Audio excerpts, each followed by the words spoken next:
This week's edition of Governor Obiano's Narratives of Excellence will focus on the development of the oil and gas sector in Anambra State.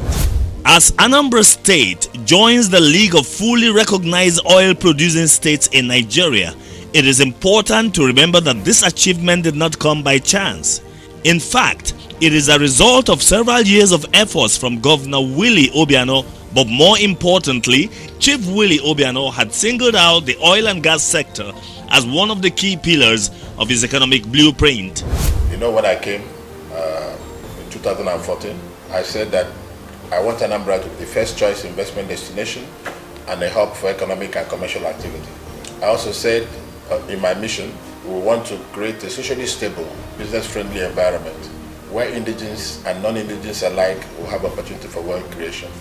It is this vision and mission that we package through a blueprint, and from there we have the 4 pillars and the 14 enablers. On the pillar side, you have agriculture, trade and commerce, oil and gas, and industrialization.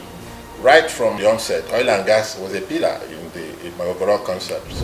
Quite remarkably, the first thing Governor Obiano did in the oil and gas sector after resuming office was in the area of formulating policies that would drive the development of oil and gas in the state and help the state scale past the avoidable mistakes made by other oil-bearing states before it. And I quickly did something a month after I was sworn in by getting the House to approve the Oil and Gas Development Agency.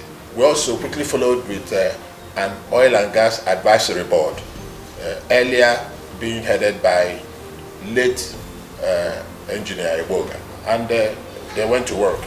Obiano's mandate to the committee was to draft a comprehensive blueprint for the oil and gas sector within 18 months and advise the state on the requisite steps that will lead to being fully recognized and accorded the full privileges of an oil-producing state. The first thing we did was to go to DPR to find out who is prospecting in Anambra and where. Our findings were not comprehensive then until 2016, when somebody we didn't include, we found out was already producing oil and selling through Delta State, that is SIPCO, Oil and Gas Company Limited.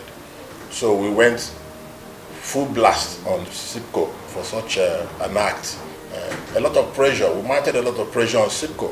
We involved the Senate Committee on Ethics, who visited SIPCO 2 times.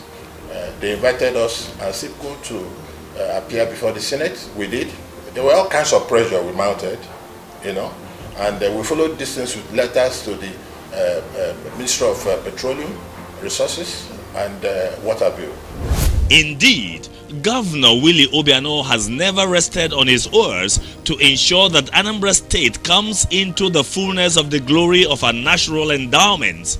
On November 5th, 2020, Governor Obiano summoned SIPCO, an Indian oil company that has been exploring oil in Anambra State illegally for a while, to a meeting with the necessary stakeholders.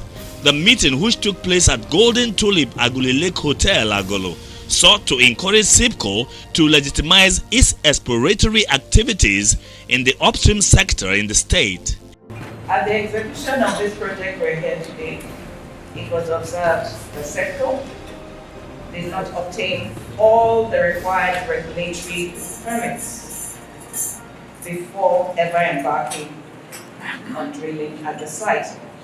This was a clear violation of Section 62 of the Environmental Impact Assessment Act.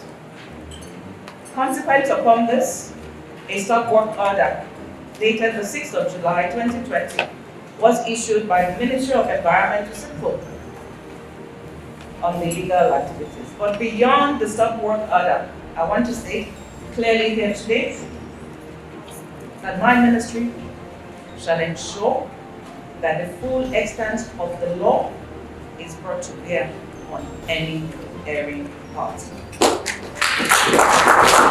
It urged SIPCO to sign standard agreements with the state and the host communities in line with global best practices that guide oil prospecting and exploration.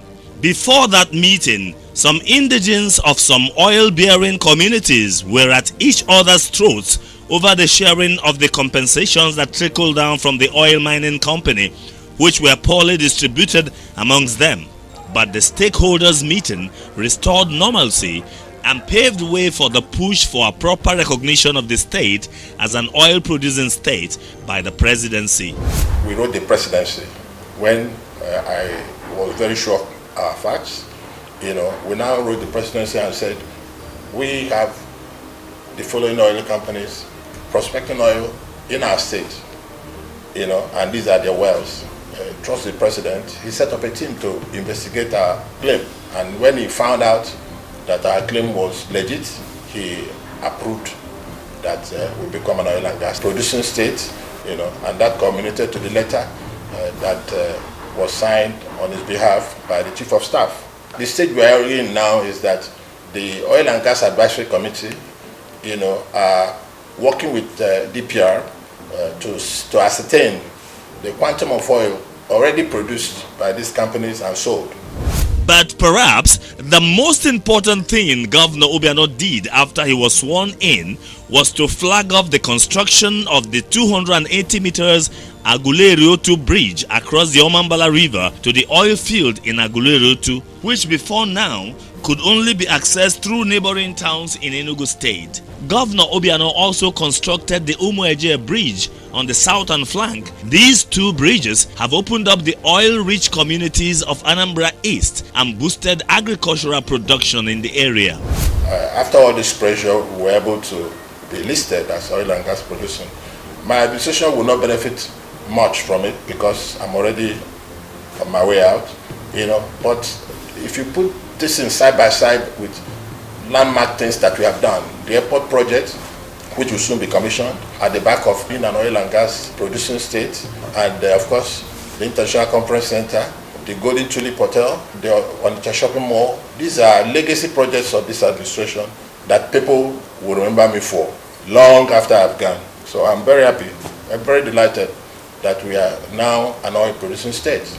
As in the Anambra and friends of Anambra State celebrate the admission of their beloved state into the community of oil-producing states in Nigeria, it is important to remember that it is a celebration of Governor Obiano's vision, his pursuit of excellence, and his determination to place a crown of glory on Anambra State.